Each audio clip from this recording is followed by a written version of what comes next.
ሰላም ጤና ይስጥልን አድማጭ ተመልካቾቻችን፣ ይህ ወቅታዊ ፕሮግራማችን ነው። በዛሬው ወቅታዊ ፕሮግራማችን እንግዳ ይዤላችሁ ቀርብ ያለው እንግዳይን ከግንባር ነው የማቀርበው። የዚህ ሰዓት እንግዳዬ ፋኖ ጌታ አስራደ ነው። ፋኖ ጌታ አስራደ የአማራ ፋኖ ህዝባዊ ድርጅት የፖለቲካ ጉዳዮች መምሪያ ኃላፊና በጎንደር ጠቅላይ ግዛት ውስጥም እንደዚሁ ፖለቲካዊ ኃላፊነት ወስዶ እየሰራ የሚገኝ ነው። ከግንባር በስልክ መስመር ላይ ስለተገኘ እንደምን ዋልክ? እግዚአብሔር ይመስገን። እንደምን አለ ጋዜጠኛ በለጠልኝ?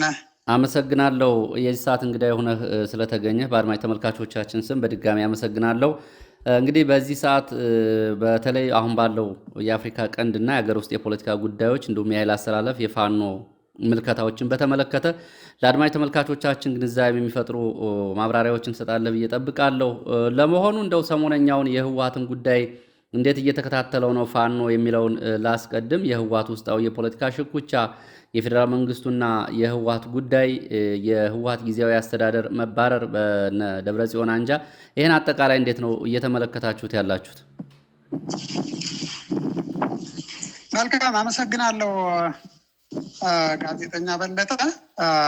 ትንሽ ንፋስ አለው ያለውበት ቦታ፣ በጣም ይቅርታ ጠይቃለሁ። እንግዲህ ምናልባት ሰሞኑን እየሰማናቸው ያሉ ነገሮች ወደ ትግራይ አካባቢ ብዙ ደስ አይሉም። በተለይ ለትግራይ ህዝብ ከምንም በላይ ሰላም የሚፈልግበት ጊዜ ነው።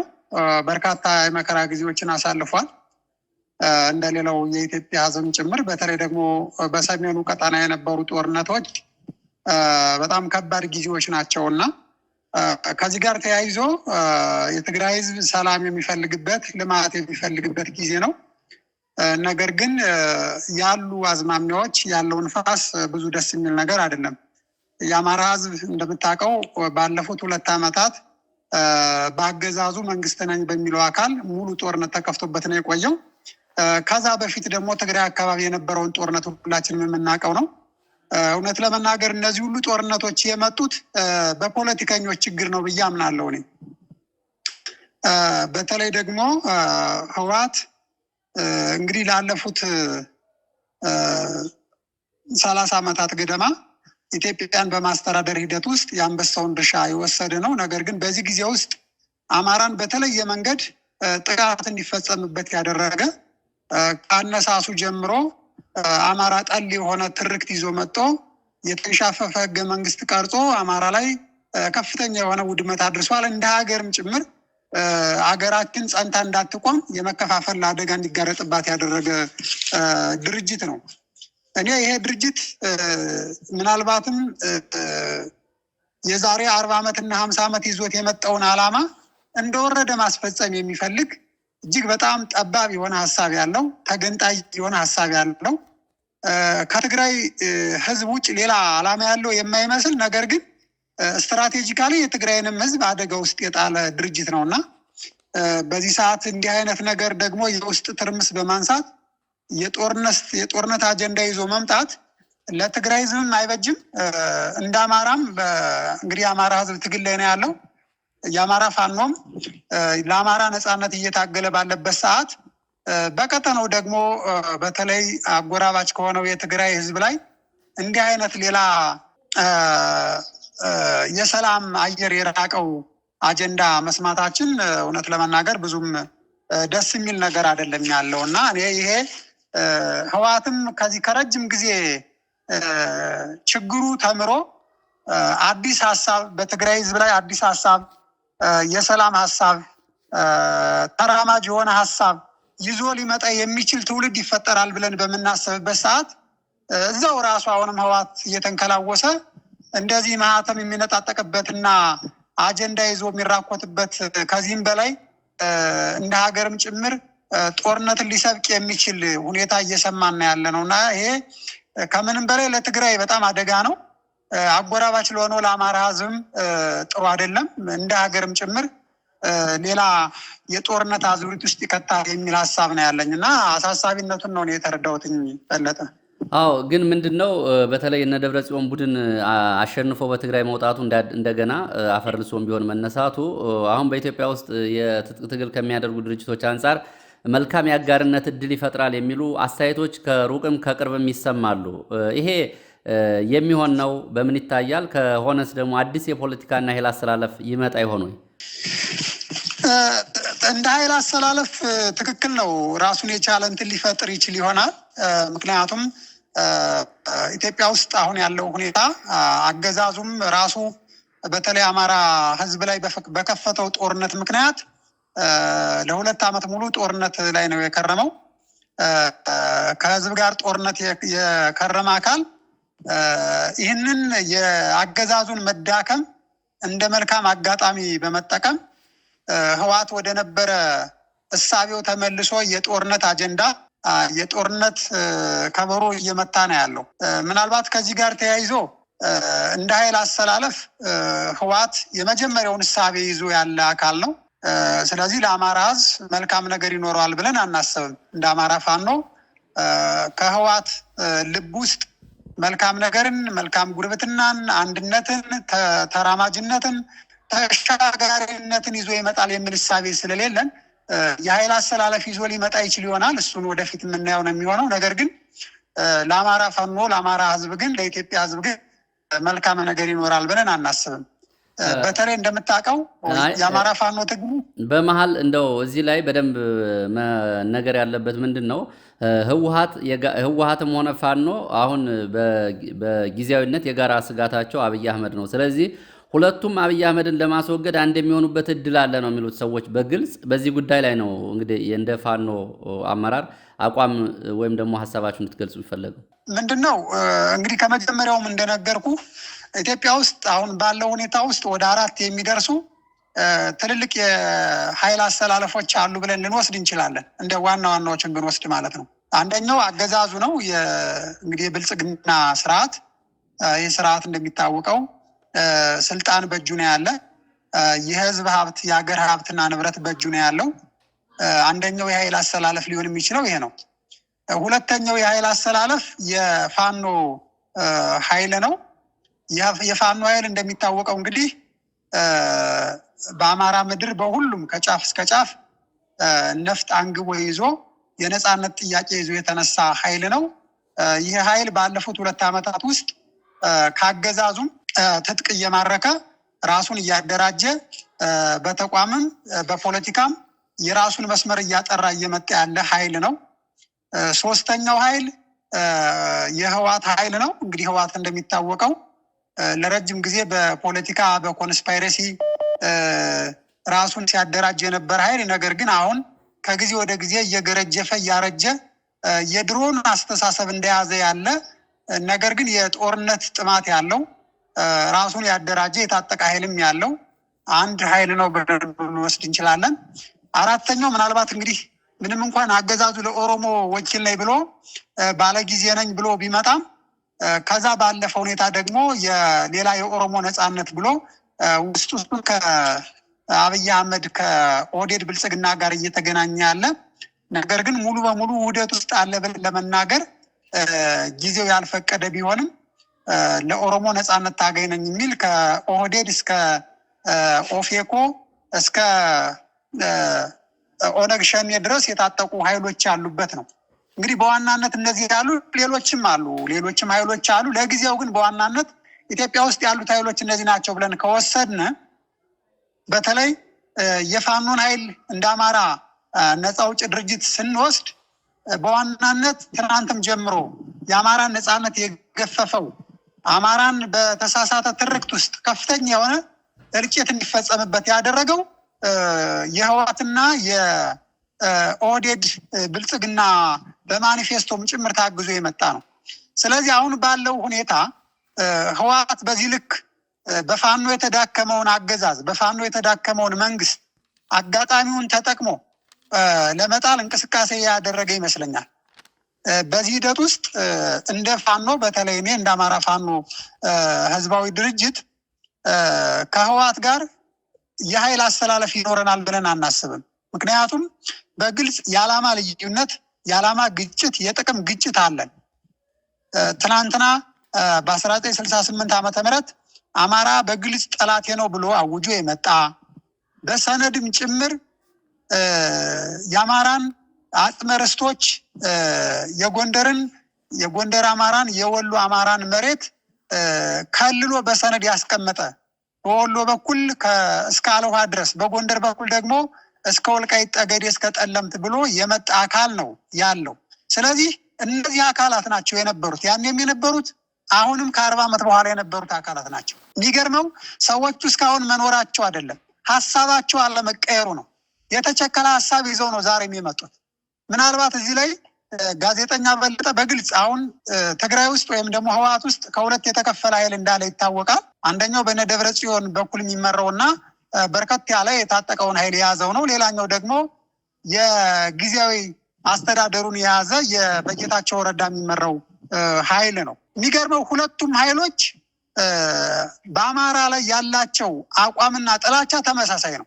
በቀደም ጌታቸው ረዳ የነበረው ንግግር ላይ ሰምተው ከሆነ የደብረጽዮን ቡድን አዲግራትን ሲቆጣጠር የጌታቸው ረዳን ጊዜያዊ አስተዳደር ማህተሙን በመንጠቅ ቢሮውን በመቀማት አባሮ አዲግራትን ተቆጣጥሯል እና ጌታቸው ረዳ ምን ብሎ ነው የሰጠው መግለጫ?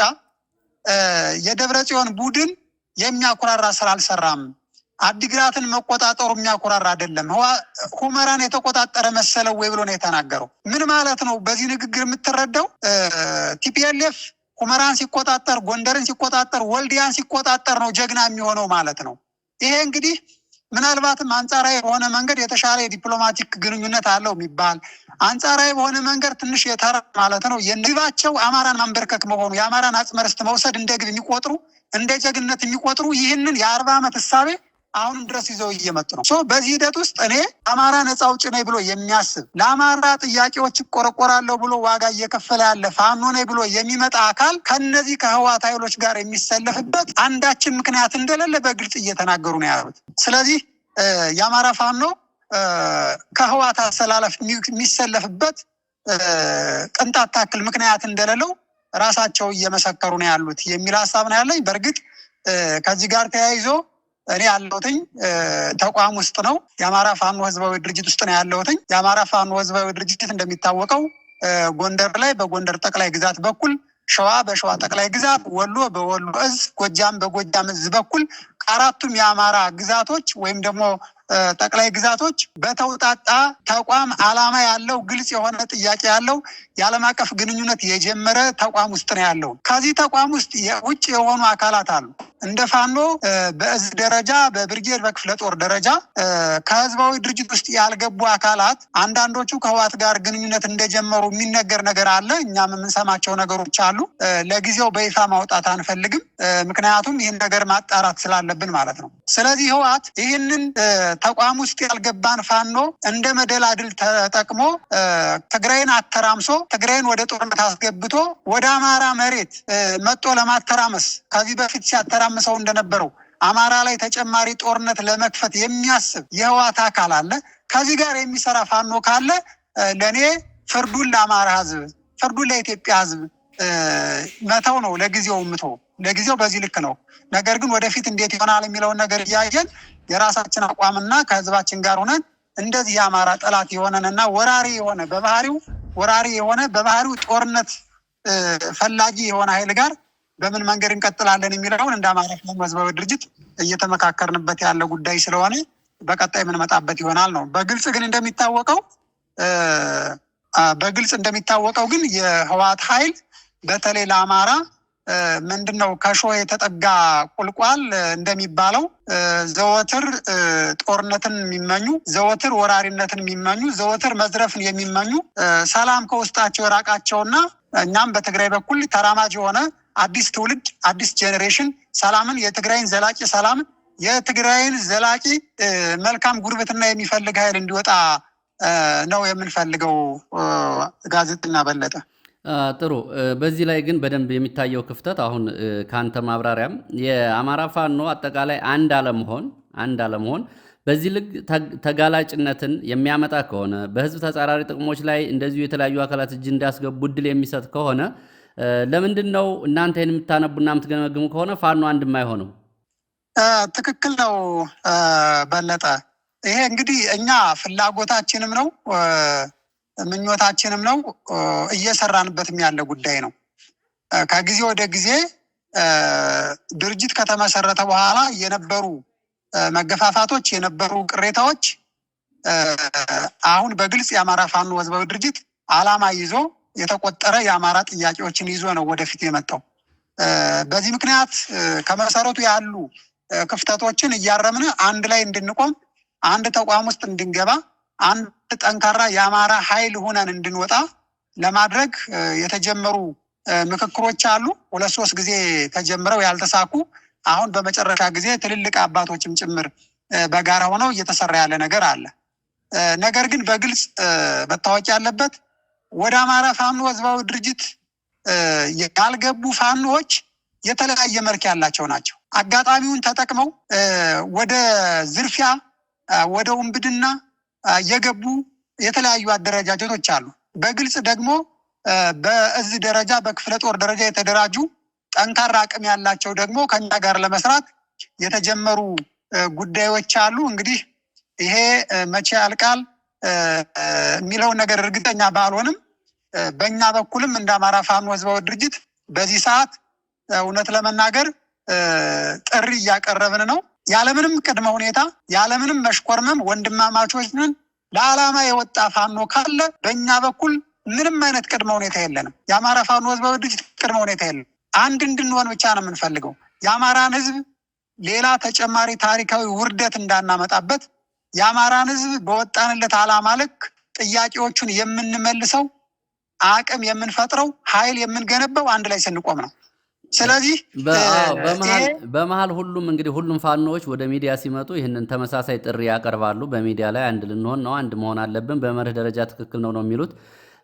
የእናንተ ድርጅት በአመዛኙ ለዚህ እንቅፋት ሆኗል። ከመጀመሪያው ምስረታው ጀምሮ እንቅፋት ሆኗል ፋኖ አንድ እንዳይሆን የሚል ተደጋጋሚ ትችቶች ይመጣሉ ከተለያየ አቅጣጫ። በዚህ በኩል የገመገማችሁ ነገር አለ? ምንድን ነው? በእኛ በኩል እንቅፋት ሆኗል ብለን አናስብም። ምክንያቱም ድርጅት እንቅፋት ሊሆን አይችልም። እንቅፋት ከሆነ ሰው ነው እንቅፋት ሊሆን የሚችለው። በዛ በኩል ደግሞ ያለነው ሰዎች እኛ ነን። ስለዚህ ወደ ተግባር መግባት ነው። ትክክል ነው። ይህን ጉዳይ ረጅም ጊዜም ስላወራንበት ወደ መፍትሄው ለመምጣት ነው ትልቁ ነገር። እኔ ከዚህ ጋር ተያይዞ በአማራ ፋኖ ህዝባዊ ድርጅት በኩል አሁንም ድረስ ኮሚቴ አዋቅሮ ነው ያለው። የአንድነት ኮሚቴ ተዋቅሮ ነው ያለ። እኔ የዛ ኮሚቴ አባልም ነኝ በአጋጣሚ። ይሄ ኮሚቴ እኔ በዚህ ሰዓት አስፈላጊ ከሆነ የትኛውም ቦታ ላይ በየትኛውም ሰዓት ለመነጋገር አንድ ለመሆን ዝግጁ ነን። ነገሮች የሚጀምሩ ከመነጋገር ነው። እኔ በአጋጣሚ ከዚህ በፊትም በተለይ አማራ ፋኖ በጎጃም ከነ አርበኛ ዘመነ ከነ አርበኛ ስረስ ጋር ከነ አርበኛ ዝናቡ ጋር የጀመርናቸው ጉዳዮች አሉ። በቅርብም ከጎንደር አማራ ፋኖ አንድነት ጋር ተያይዞ የጀመርናቸው ነገሮች አሉ። ሌሎችም እንደዚሁ ማለት ነው። ወደ ወሎ አማራ ፋኖ በወሎም በኩል ማለት ነው። ስለዚህ ምንድን ነው የተግባር ሰው እንድንሆን አንደኛ ህዝባችንም ጫና ማድረግ አለበት። የአማራ ፋኖ ደጋፊም ጫና ማድረግ አለበት። አስገዳጅ ወደሆነ ሁኔታ ነው ያለ ነው። በዚህ ሰዓት አንድ መሆን ግዴታ ነው። ስለዚህ በእኛ በኩል የተዋቀረ ኮሚቴ አለ። አንድ ለመሆን ከሚፈልጉ ወንድሞቻችን ጋር ያለምንም ቅድመ ሁኔታ በጋራ ሆነን ለመስራት ዝግጁ ነን። እንግዲህ በአባቶች በኩል ቅድም እንዳልኩ የተጀመረው ጉዳይ በጉጉት እየጠበቅነው ነው ያለ። ያም ተባለ ይሄም ተባለ ድርጅት ሳይሆን መውቀስ ያለብን በዚህ ሰዓት ሰው ነው። ችግር ከፈጠረ ሰው ነው። ጌታ አስራደ ከሆነ ችግር ያለበት ጌታ አስራደ ይሄ ችግር አለበት፣ በዚህ በኩል መታረም ያለበትን አርሞ ነው መሄድ ያለበት። ለአንድነቱ ገፊ የሆነውን አካል በግልጽ ጠቅሶ ለማውጣት መጀመሪያ ኮሚቴ አዋቅሮ መነጋገር ያስፈልጋል። ለአንድነቱ የሚያግዙን ሽማግሌዎች፣ የፋኖ ደጋፊዎች በቅንነት ተቀብለን ከነሱ ጋር ተገናኝተን መሄድ አለብን ነው። ስለዚህ ቁጭ ብለን የምንመክርበት ሰዓት ነው። ካለበለዚያ ግን በታሪክም ጭምር አማራን የምናሳንስ፣ አማራን ተቋም እንዳይኖረው፣ ጠንካራ አደረጃጀት እንዳይኖረው ብናደርግ ነገ ተወቃሽ የምንሆነው እኛ ነን፣ የምንከስረውም እኛ ነን። የወጣንለት ዓላማ ሙሉ በሙሉ ባይሳካ የምንከስረውም እኛ ነን የሚል ሀሳብ ነው ያለኝ። ጥሩ። እስኪ ወደ ሰሞነኛ የአፍሪካ ቀንድ ጉዳዮች እንምጣና የቀይ ባህር ጉዳይ፣ የአሰብ ጉዳይ አዲስ መነጋገሪያ አጀንዳ ሆኗል። በየቀኑ ከኢትዮጵያ ፖለቲከኞችም በኩል ከሚዲያዎችም በኩል የሚሰነዘሩ አስተያየቶች አሉ። በተለይ የመንግስት ደጋፊ ከሆኑ ሚዲያዎች እና የመንግስት በባለቤትነት የያዛቸው ሚዲያዎች እንዲሁም በኤርትራ በኩል ደግሞ በየጊዜው የሚሰጡ ምላሾች አሉ። ዓለም አቀፉ ማህበረሰብ ይሄ ጉዳይ እያሳሰበኝ ነው እያለ ነው እንግዲህ አሜሪካን ጨምሮ። ለመሆኑ በዚህ በአፍሪካ ቀንድ ጉዳይ የኤርትራና የኢትዮጵያ ጉዳይ እንዲሁም ደግሞ የአሰብ ካለው አጠቃላይ የሀገር ውስጥም ሁኔታ አንጻር ከኤርትራም አንጻር እንዴት ነው እየተመለከተው ያለው ፋኖ? አይ እንደው ይህ ጥያቄ በጣም ያስቃል በለጠ፣ ያሳዝናልም ያስቃልም ጭምር። እውነት ለመናገር መቼም በተለይ ፋኖ ኢትዮጵያ ወደብ አልባ ስትሆን እጅግ በጣም ያዘነ በጣም የተጎዳ እንደ ሀገርም በጣም የከሰርንበት እንደሆነ ይታወቃል። ወደብም ለአንዲት ሀገር ምን ያክል ወሳኝ ቁልፍ ነገር እንደሆነ እርግጠኛ ነኝ።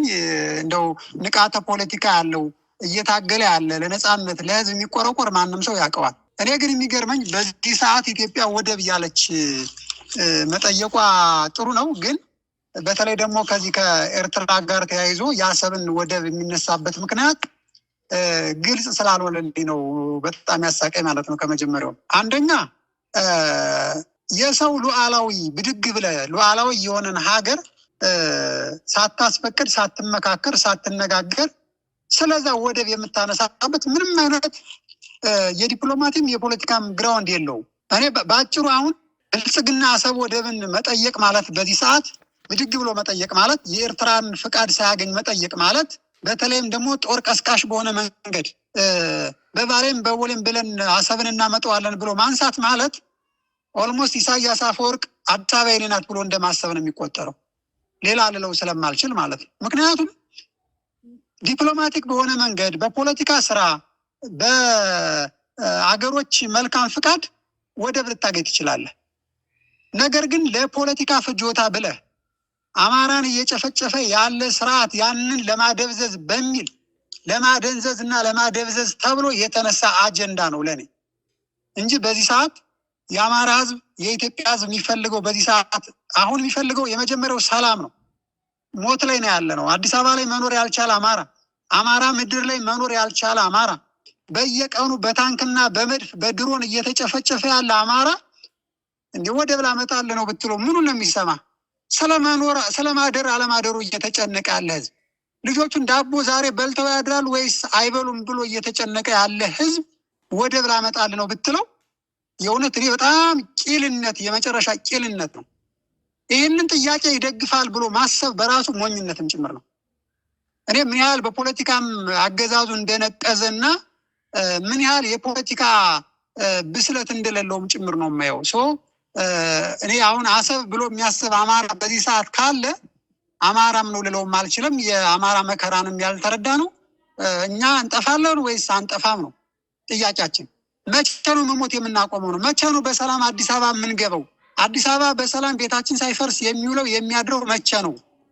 የአማራ አጽመ ርስት ማስመለስ ያልቻለ በየቀኑ እየተረሸነ ያለ አማራ አሁን ስለ ወደብ የምናወራበት ጊዜ በፍጹም አይደለም።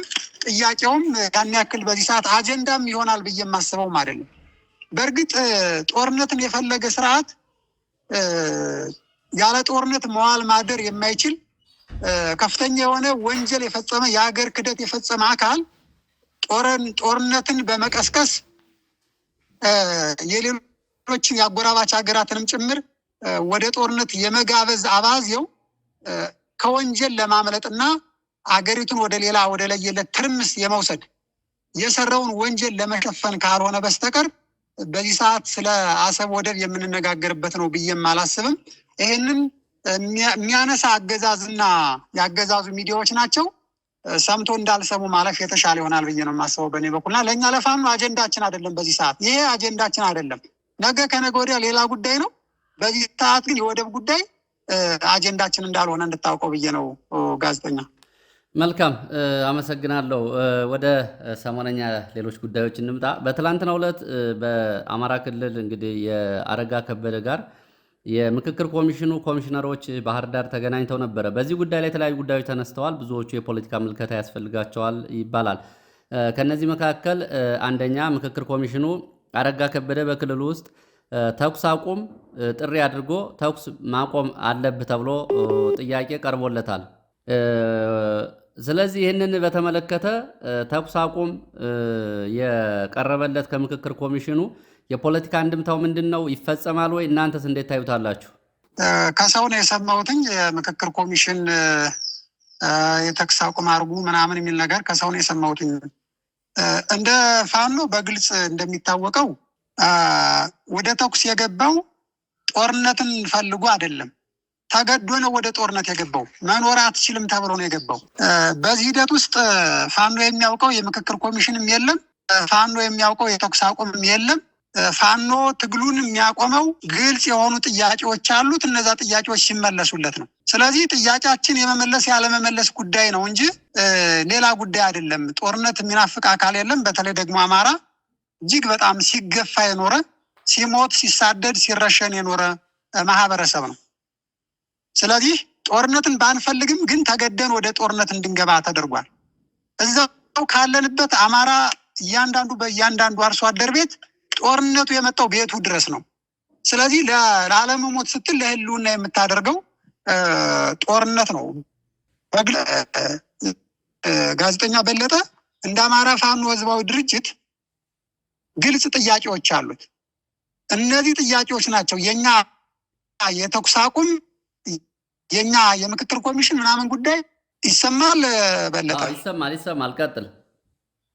የመጀመሪያው በአማራ ላይ እየተፈጸመ ያለው ጅምላ ጭፍጨፋና የህልውና አደጋ መቀልበስ ነው የመጀመሪያው ጥያቄያችን። ሁለተኛው የሽግግር ፍትህና ዘላቂ የሆነ ሰላም እንዲኖር ነው። ሶስተኛው አግላይና ሀገር አፍራሽ የሆነውን ህገ መንግስት መቀየር ነው። አራተኛው ትክክለኛ የሆነ የህዝብ ቆጠራ ማካሄድና የበጀት ቀመር ማሻሻያ ነው። እንግዲህ የአማራ ህዝብ እንደምታውቀው በግልጽ በሚሊዮን እንኳን ተቀጥሮ አገዛዙ በሚሊዮን የሚቆጠር አማራ እንኳን ጠፋ ተብሎ ምርመራ ያልተካሄደበት ሁኔታ እንዳለ እናውቃለን። ከዛም በኋላ አማራ በየቦታው እንዲሳቀቅ፣ እንዲገደልና እንዲፈናቀል ተደርጓል። አሁን ሌላ ፖለቲካ እየተሰራበት ነው ያለው። አምስተኛው የሐሰት ትርክትን በአማራ ላይ እንደ ሀገርም የተሰራ የሐሰት ትርክት አለ። ይህንን የሐሰት ትርክት ማረምና ገዥ ብሔራዊ ትርክት ጥቅም ላይ እንዲውል ማድረግ ነው። አማራንም፣ ትግሬውንም፣ ኦሮሞንም፣ ሲዳማውንም፣ ጉራጌውን፣ ወላይታውን፣ አፋሩንም እኩል ማየት የሚችል እንደ ሀገር ከፍ የምንልበትን ትርክት ገዥ የሆነ የጋራ የሆነ የሚያስማማ ትርክት እንዲኖር ነው። ስድስተኛው የወሰንና ማንነት ጥያቄዎችን በዘላቂነት መመለስ ነው።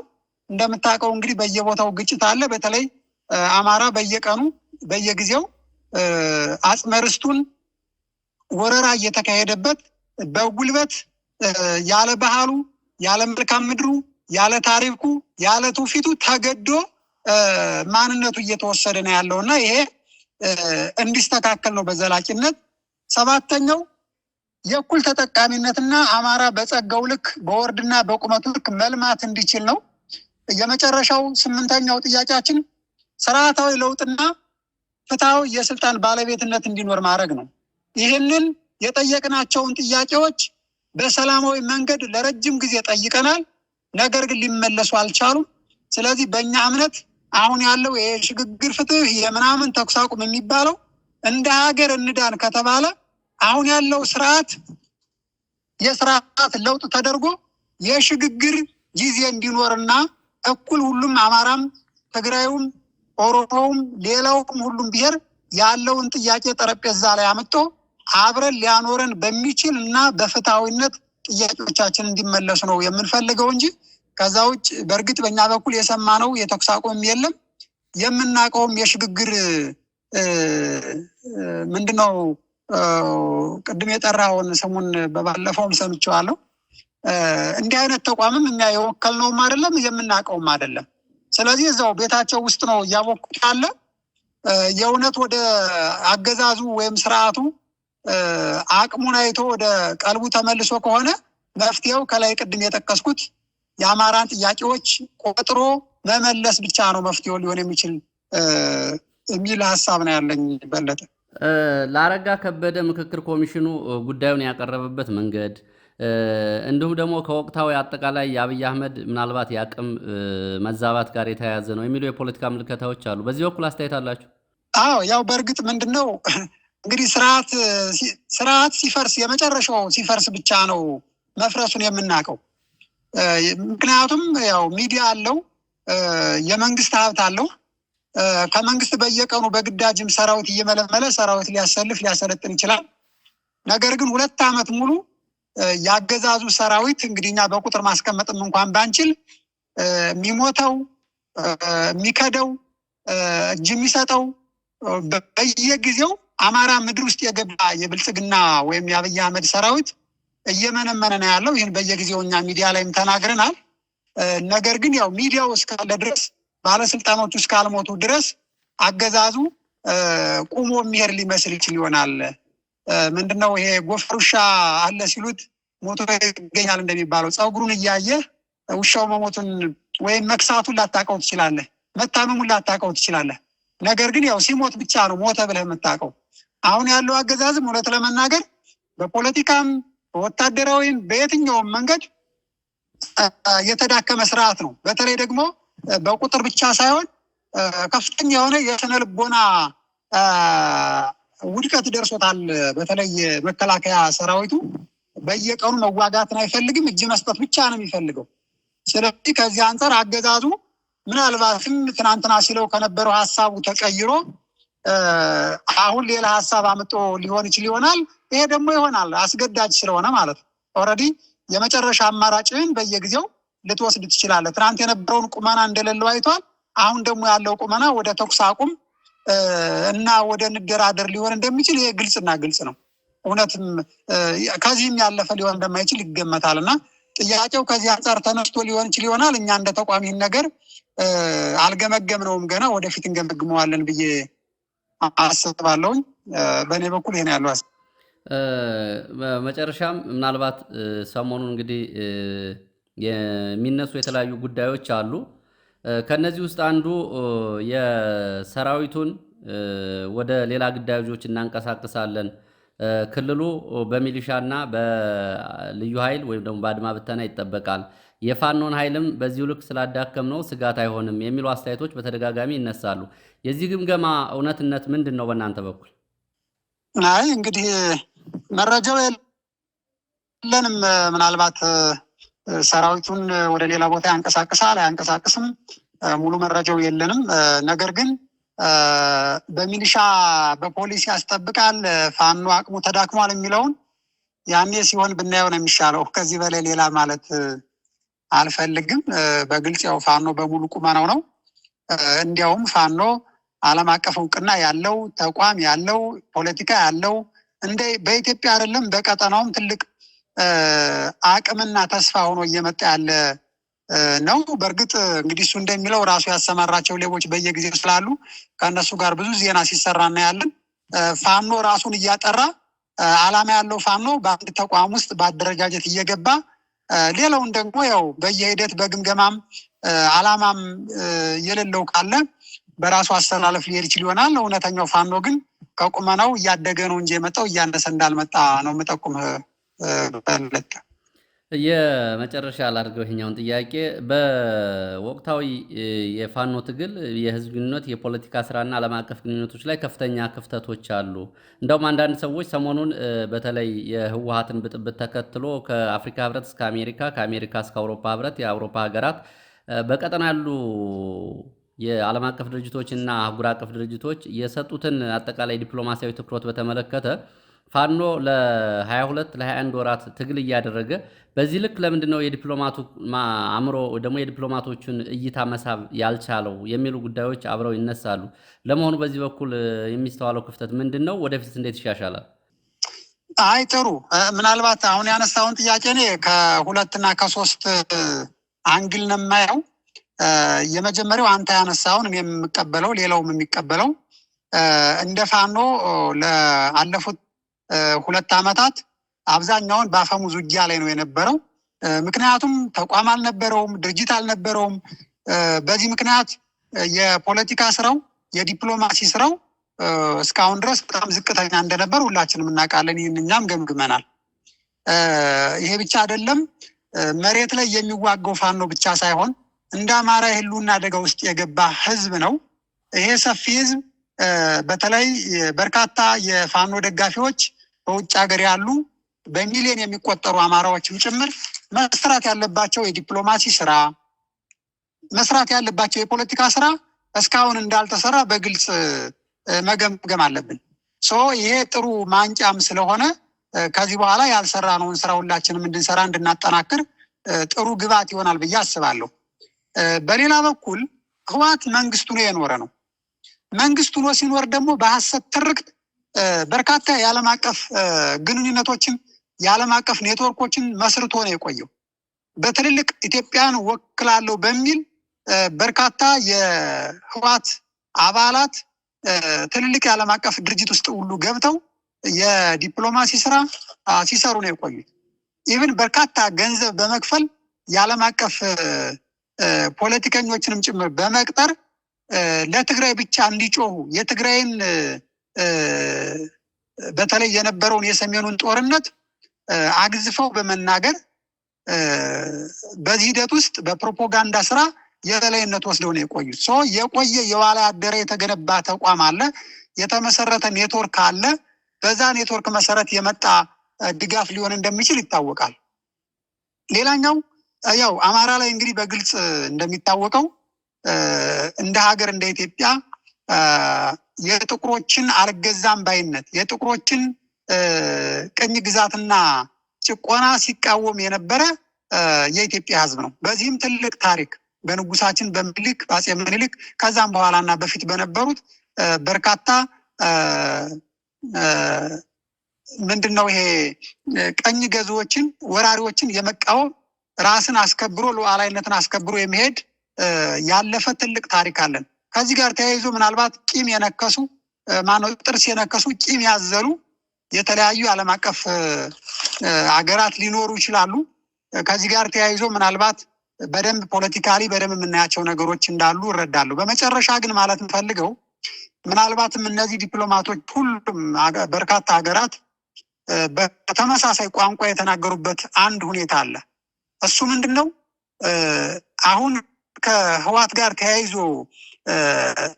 እየተመታ ያለው የጦርነት ከበሮ እዛ ቦታ ላይ የሚቆም አይደለም።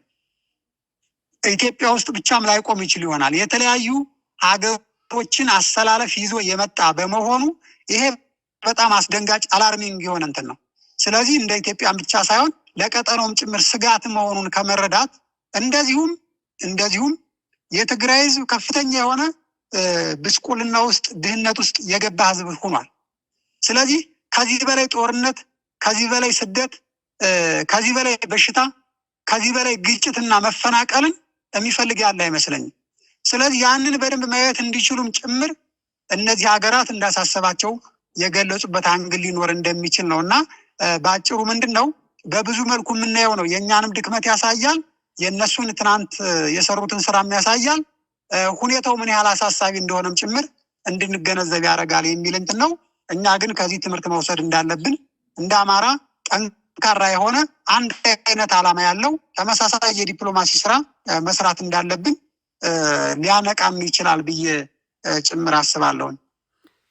መልካም እንግዲህ የመጨረሻ ብዬ ሌላ ጥያቄ ጨምሬያለሁ። በኢትዮጵያ ውስጥ እንደዚሁ የነጻነት ትግል እናደርጋለን የሚሉ ሌሎች ኃይሎች አሉ። እንግዲህ ቅድም ህወሓትን በሰፊው ሂደንበታል። መንግስትም ነው፣ አሁን ነጻ አውጭም ነው፣ እንደገና ደግሞ አማጺም ነው። ከዛ ባሻገር የኦሮሞ ድርጅቶች አሉ የትጥቅ ትግል የሚያደርጉ፣ ሌሎችም በኢትዮጵያ ውስጥ የትጥቅ ትግል የሚያደርጉ ድርጅቶች አሉ። ለመሆኑ ከነዚህ ጋር በቀጥታም ሆነ በተዘዋዋሪ በኢትዮጵያ ውስጥ በሚኖረው የአጠቃላይ የፖለቲካ ተሳትፎ የወደፊት ጣፋንታ ላይ የተነጋገራችሁት የጀመራችሁት መንገድ አለ የሚገለጽ? ይቅርታ ጋዜጠኛ በለጠ ተቆራርጦብኝ አልሰማውም። አጠር አድርገህ ትደግምልኝ? በኢትዮጵያ ውስጥ ሌሎች የትጥቅ ትግል የሚያደርጉ ድርጅቶች አሉ። ህወሓትን እንግዲህ በተለያየ መንገድ ገልጸነዋል። ከዛ ባሻገር ለምሳሌ እንደ ኦሮሞ ነጻነት ድርጅት የመሳሰሉ በተለያዩ በጋምቤላም በቤንሻንጉልም በሶማሌም የጥያቄ አለን በሚል እንቅስቃሴ የሚያደርጉ ድርጅቶች አሉ። ለመሆኑ ከነዚህ ጋር ያላችሁ ግንኙነት ምንድን ነው? እስካሁን የሰራችሁት አለ ሊገለጽ ይችላል? በጣም ጥሩ ጥያቄ ነው በለጠ ያነሳው። ብዙ ጊዜ ምንድነው እንደው በኢትዮጵያ ሰማይ ስር ታላቋን ኢትዮጵያን የሁለትና የሶስት ብሔሮች ሀገር እንደሆነ ተደርጎ የሚነገር ነገር አለ እና እንግዲህ ምንድነው ይሄ ሳይለንት ሜጆሪቲ የሚባለው ወይም ደግሞ አብዛኛው ኢትዮጵያዊ ነገሮችን ዳር ቆሞ መመልከት ነገሮች አሉ። ሰው አሁን ባለው ሁኔታ በእርግጥ የኦነግና የህወሓት ፖለቲካ የመገንጠል ፖለቲካ ነው፣ የመገንጠል ፍላጎት ነው። አገርን ገንጥሎ ብሔርን ወይም ደግሞ ጎሳን ብቻ ይዞ እንደ ሀገር መቆም የሚፈልጉ ናቸው። ይሄ በማን ነው? እንግዲህ ከ120 ሚሊዮን በላይ ኢትዮጵያውያን ባሉበት ውስጥ እንዲህ አይነት ሀሳብ የሚያራምዱ አካላትን ሌሎችን ደፍጣጭ በሆነ መንገድ ተገንጣይ በሆነ እሳቤ ጽንፈኝነት በተሞላበት እሳቤ ነው እየሄዱ ያሉት። ከዚህ አንጻር እኛ ከዚህ ከጽንፈኝነት ከተገንጣይነት ጎራ ልንሰለፍ አንችልም። ነገር ግን እንደ ሀገር አንድ ላይ መቆምን፣ እንደ ሀገር በፍትህ በሰላም በእኩልነት በወንድማማችነት መቆምን የሚፈልጉ በርካታ ኢትዮጵያውያን አሉ። በርካታ ማለት ነው። ለምሳሌ በባለፈው ሰምተህ ከሆነ አንድ እዚህ ኢሊሊ ሆቴል ነው መሰለኝ አዲስ አበባ ላይ ኦልሞስት በርካታ ጽንፈኛ ኃይሎች በጋራ ሆነው አንድ ያወጡት መግለጫ አለ። ይህንን መግለጫ ለኢትዮጵያ ለሀገር የማይጠቅም ወራሪነትን ጽንፈኝነትን ያዘለ መግለጫ ነው። በዚህ ሂደት ውስጥ እንግዲህ በርካታ ኢትዮጵያውያንን በጣም የናቀ ሕግን የጣሰ የውንብድና መግለጫ ነው። ከዚህ በኋላ በርካታ ኢትዮጵያውያን የፋኖ ተራማጅ ሀሳብ፣ የፋኖ አቃፊነት ሀሳብ፣ የፋኖ የአንድነት ሀሳብ እንደሚደግፉ አሁን የተጀመሩ ስራዎች አሉ። ለጊዜው ስማቸውን መጥቀስ አልፈለግንም፣ ምክንያቱም ጅምር ስራ ነው። በእነሱ በኩልም ፈቃዳቸውን ማግኘት አለብን። ነገር ግን ሶማሌ ላይ ያለው፣ ወላይታ ያለው፣ ሲዳማ ያለው፣ አፋር ያለው፣ ቤንሻንጉል ጉምዝ ያለው፣ ጋምቤላ ያለው እና በተለይም ደግሞ በርካቶች አንድነትን፣ ሰላምን የሚፈልጉ አብረው ከኛ ጋር እንደ ሀገር ለመቆም ሀሳባችን ገዥ መሆኑን ተረድተው የጀመርነው ጅምር አለ። ነገር ግን በተለይ ቅድም እንደገለጽኩልህ ከአማራ ጥቅም ጋር የሚጋጭ አንድነትን የማይፈልግ ደፍጣጭ የሆነ ሀሳብ ያለው መገንጠል የሚፈልግ ኃይል ጋር እንደ ፋኖ መሰለፍ በግልጽ አንፈልግም። በተለይ የአማራ ፋኖ ህዝባዊ ድርጅት አንድነትን፣ ፍትህን፣ እውነትን፣ እኩልነትን፣ ወንድማማችነትን ከሚፈልግ አካል ጋር ግን የጀመርነው ነገር አለ። ወደፊትም ከዚህ በላይ አጠናክረን መሄድ አለብን። ምናልባት አንዳንዶችም በዚህ መንገድ እንደማያዋጣ አይተው በተለይ በዚህ በኦሮሞ ነጻነት፣ በትግራይ ነጻነት የሚታገሉ መፍትሄው በጋራ መቆም ሀገር መመስረት ነው፣ መፍትሄው እንደ ኢትዮጵያ መቆም ነው የሚሉ ካሉ ቁጭ ብለን እነሱ ጋር ጠረጴዛ ላይ ለመወያየትም ጭምር በርካታ ነገሮች ወደፊት ይጠብቁናል የሚል እንትን አለኝ። እስካሁን ግን በግል ባቸው ነገሮች እንደሌሉ ለመጠቆም ነው። መልካም አመሰግናለሁ። ፋኖ ጌታ አስራደ ከግንባር በስልክ መስመር ላይ በመገኘት ለወቅታዊ ጉዳዮች እና ለአድማጭ ተመልካቾች ማብራሪያ ስለሰጠህ ምላሽም ስለሰጠህ መልካም ጊዜ ይሁንልህ። አመሰግናለሁ። ምናልባት ግን በመጨረሻ ጋዜጠኛ በለጠ እንደው እግረ መንገዱን በተለይ ለአማራ ህዝብና ለአማራ ፋኖ በነጻነት እንቅስቃሴ ውስጥ ላሉ ለአማራ ፋኖች እንደው አጭር መልእክት ማስተላለፍ ፈልጋለሁ። በእርግጥ ቅድምም ገልጬዋለሁ። እኔ አሁን እየመጣ ያለው ትርምስ ወይንም ደግሞ እያንዣበበ ያለውን ዳመና እኔ በሁለት መንገድ ነው የምረዳው። አንደኛው ለመልካም ነገር ሊሆን ይችል ይሆናል። ሁሉም ወደ ልቦናው እንዲመለስ፣ ሁሉም ሃይባይ እንዲኖረው ከመጠፋፋት ይልቅ አብሮ መቆም የተሻለ መሆኑን እንደ ሀገር መፍትሄ ይዞ ሊመጣ የሚችልበት እድል ሊኖር ይችል ይሆናል። ይህንን ወደፊት የምናየው ሆኖ እንደ አማራ ግን በዚህ ሰዓት ከሌላ አካል ጋር ሂዶ ተሰላፊ መሆን ሳይሆን ጥቅሙን ሀሳብ ይዘን ከኛ ሀሳብ ጋር የሚሰለፉትን ይዘን ወደፊት መሄድ እንዳለብን የጥፋት የመገንጠል የመውረር ዓላማ ያላቸውን ኃይሎች ስህተት መንገድ እንደሆነ የምናስተምርበት፣ እውነትን የሚፈልጉ አካላት ደግሞ ከፋኖ ኃይሎች ጋር የሚሰለፉበትን መንገድ መምረጥ ነው የሚኖርብን። ስለዚህ ከጽንፈኛ ኃይል ጋር ሂዶ ከመሰለፍ ይልቅ እውነትን ይዞ እንደ አማራ ከወንድማማች ጋር አንድ ላይ መሰለፍ የመጀመሪያው ጉዳይ እንደሆነ፣ እንደ አማራ ትልቅ ተቋም እንደ አማራ ትልቅ ድርጅት ይዘን እንደ ፋኖ ሁላችንም አብረን እንድንቆም እኔ በዚህ አጋጣሚ ጥሪ አቅርባለሁኝ። አማራ ፋኖ ህዝባዊ ድርጅትን በየጊዜው በዚህ ዙሪያ ላይ ጥሪ እያቀረበ ነው ያለ። ስለዚህ ወንድሞቻችን ወደ ተቋም ያልገባን ዓላማችን በግልጽ ያላስቀመጥን የፋኖ አካላት አብረን ቁመን አማራን ከውርደት እንድናድነው ከስደትና ከጥፋትም እንድንታደገው ቁጭ ብለን እንድንመካከር ከመሽኮርመም እንድንወጣ በዚህ አጋጣሚ ጥሪዬንም መልእክቴንም ለማስተላለፍ ፈልጋለሁ። እድሉን ስለሰጠኸኝ ጋዜጠኛ በለጠ እጅግ በጣም አመሰግናለሁ። መልካም፣ እኔም አመሰግናለሁ። መልካም ጊዜ ይሁንልህ። ለሁላችንም ሰላም ይሁንልኝ።